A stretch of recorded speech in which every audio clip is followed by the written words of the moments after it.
I don't know why anybody would put themselves through this.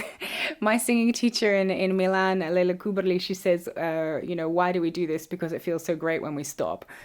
I'm here in Sydney to sing in Lucia di Lammermoor at the Sydney Opera House with the Australian Opera. It's taken me a while to get to Sydney because in the beginning I was mainly concentrated on obviously getting experience, and the first, I think, 5 years or so I was really sort of mainly in Italy and just working around Italy and occasionally in France and so on, but focusing on building up a repertoire and stage experience where I was living, which happened to be Italy at the time.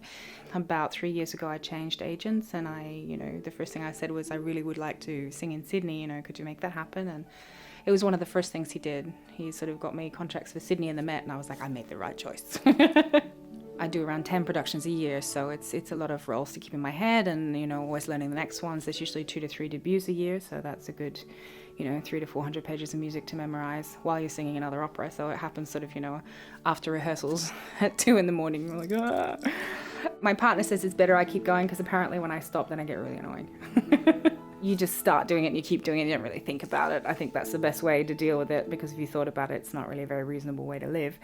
And it's also very stressful, going on stage. Usually before a show, the night before, I just think, why am I doing this? It's just, ugh, it's frightening.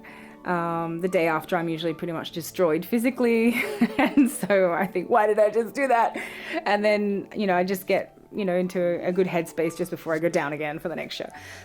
When I come back later in the year for another opera with Victorian Opera, I basically have to do a performance of a debut in the roles of Comtesse Hoffmann, all 4 roles, and in concert in Bremen.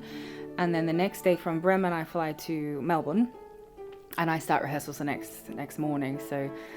But I've got used to that now. So I just sing a bit lightly on the first couple of days while my body's tired, because the risk is that when your body is tired, then you start singing on the wrong muscles, not on the breathing muscles and using the whole breathing mechanism, but, on your throat a bit, and then you can get tired. So it's more of a question of sort of pacing yourself in the first few days while you still have jet lag and you really just want to be sleeping.